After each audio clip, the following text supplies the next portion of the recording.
देखिए ऐसा है कि जो लोग ये एतराज करते हैं ना कि आप सल्लल्लाहु अलैहि वसल्लम ने हजरत आयशा सिद्दीका रजी अल्लाह अन्हा से निकाह किया 6 साल की उम्र में और रुखसती हजरत आयशा की हुई 9 साल की उम्र में, जो ये एतराज कर रहे हैं वो दरअसल आप सल्लल्लाहु अलैहि वसल्लम की शख्सियत पर ही एतराज नहीं कर रहे हैं। कान खोल कर सुन लें, वो राम जी के ऊपर भी एतराज कर रहे हैं और लक्ष्मण जी के ऊपर भी एतराज कर रहे हैं। और इसको सुन लीजिए क्यों। उसकी वजह यह है कि सोशल मीडिया पर जो नौजवान टाइम वेस्ट करते हैं अपना, जॉब वॉब तो है नहीं, तो अब जो यहां आकर टाइम वेस्ट करते हैं उन्होंने कोई स्टडी नहीं की, अपने मजहब के बारे में उनको पता नहीं है, 2-4 वीडियोस देख लेते हैं और उसके बाद वो एतराज करने लग जाते हैं, ऑब्जेक्शन करने लग जाते हैं।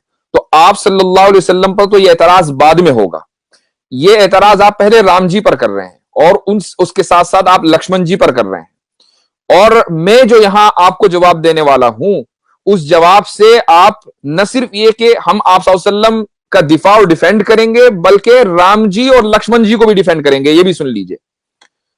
सबसे पहले तो मैं आपको यह बताऊं कि आप राम जी पर एतराज क्यों कर रहे हैं। इसलिए कि अगर आप अपने मजहब की किताबें पढ़ेंगे तो आपको अंदाजा होगा कि राम जी ने जो सीता जी से शादी की थी तो उस वक्त सीता जी की उम्र क्या थी, 6 साल थी। ठीक है। कैसे? सीता जी को जब अगवा किया रावण ने, तो रावण से सीता जी ने कहा कि इस वक्त मैं 18 साल की हूं और 12 साल हो गए मुझे अपने हस्बैंड के साथ रहते हुए। आप जब जरा ये कैलकुलेट करेंगे तो आपको पता चलेगा कि सीता जी ने जिस वक्त शादी की थी तो सीता जी की उम्र क्या थी, 6 साल राम जी से। ठीक है। अच्छा, अब आइए लक्ष्मण जी के पास। लक्ष्मण जी की बीवी का नाम क्या था, उर्मिला। और उर्मिला कौन है? उर्मिला सीता जी की छोटी बहन है। आप किसी भी अपनी हिस्ट्री की किताब में पढ़ लीजिए कि उर्मिला और सीता जी में कई साल का फर्क था। जिस दिन राम जी की शादी हुई है उसी दिन लक्ष्मण जी की शादी हुई है उर्मिला से। ठीक है। अब अंदाजा लगा लीजिए किस उम्र में हुई है। तो ये जो एतराज आप सल्लल्लाहु अलैहि वसल्लम के ऊपर होता है, ये पहले एतराज राम जी के ऊपर होता है, पहला एतराज लक्ष्मण जी के ऊपर होता है। अब मैं आपको बताता हूं कि हम कैसे डिफेंड करेंगे इन तीनों को।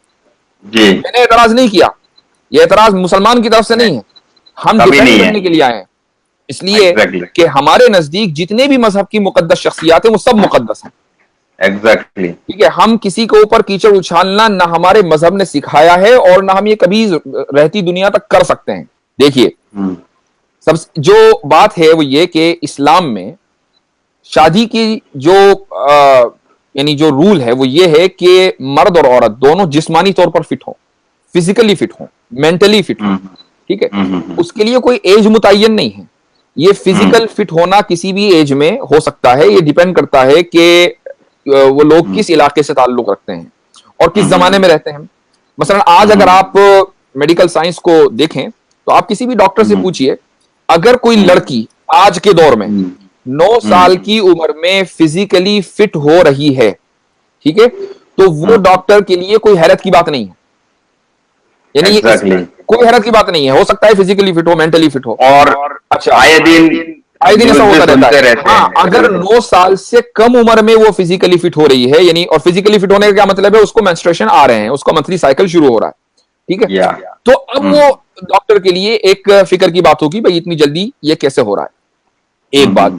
आप अब आइए साइंस में, जो मुमालिक और जो इलाके इक्वेटर से करीब हैं वहां पर जो लड़कियां हैं वो जल्दी फिजिकली फिट होती हैं, उनको जल्दी मेंस्ट्रुएशन आता है। ठीक है। सऊदी अरबिया का जो इलाका है वो इक्वेटर के ऊपर है बिल्कुल। तो वहां पर जो लड़कियां हैं वो जल्दी फिजिकली फिट हो जाती हैं, मेंटली फिट भी हो सकती हैं। ठीक है। अब इस्लाम में जो आपका जो वोटिंग एज है वो मैटर नहीं करती कि आप वोट डालने के लिए किस उम्र में आप एलिजिबल होंगे। ठीक है। इंडिया में वोट डालने के लिए आप एलिजिबल हैं 18 साल की उम्र में लड़की। ठीक है। 18 साल से कम उम्र में आप शादी करेंगे तो क्या होगा? इलीगल है कि लीगल है, मुझे बताइए। इलीगल है। इलीगल है। ठीक है। अब आ जाइए आप अमेरिका में। अमेरिका में जो है शादी करने की जो उम्र है वो क्या है? 16 साल। अच्छा। ठीक है। अमेरिका में जो सूबे हैं 50 तकरीबन, उनमें एक सूबा है टेक्सास। टेक्सास में आप चले जाइए, वहां पर शादी करने की जो मिनिमम एज है 14 साल। ओहो। रोमन एम्पायर में चले जाइए, इस्लाम से पहले, ठीक है, आप सल्लल्लाहु अलैहि वसल्लम से पहले, तो वहां पर शादी करने की मिनिमम एज थी, एवरेज एज, मिनिमम नहीं एवरेज एज थी 12 साल। और जो शरीफों के घर की लड़कियां होती थी वो और कम उम्री में शादी कर लेती थी। हजरत मरियम अलैहिस्सलातु वस्सलाम जब प्रेग्नेंट हुई हजरत ईसा से, तो उस वक्त हजरत मरियम की उम्र कितनी थी? 13 साल। ठीक है, अब आप आइए चाइना में जो मिनिमम एज है लड़की की शादी करने की वो है 21 साल। अच्छा। अब एक लड़की इंडिया की है, उसने 18 साल की उम्र में शादी की, जाके चाइना में सेटल हो गई, तो चाइना के एतबार से तो वो फिजिकली एबल ही नहीं है शादी करने की। तो इसका मतलब यह हुआ कि हर मुल्क का अपना अपना अलग कानून है। इस्लाम का कानून यह है कि लड़की फिजिकली और मेंटली एबल होनी चाहिए। हजरत आयशा रज़ियल्लाहु अन्हा 9 साल की उम्र में फिजिकली और मेंटली एबल हो गई थी, जिस तरीके से सीता जी 6 साल की उम्र में हो गई थी। ठीक है, अब जब आप सल्लल्लाहु अलैहि वसल्लम की, अच्छा एक चीज और, कुछ लोग ये कहते हैं नबी करीम सल्लल्लाहु अलैहि वसल्लम की शान में गुस्ताखी करते हुए कि अलियाज़ बिल्लाह आप पेडोफाइल थे।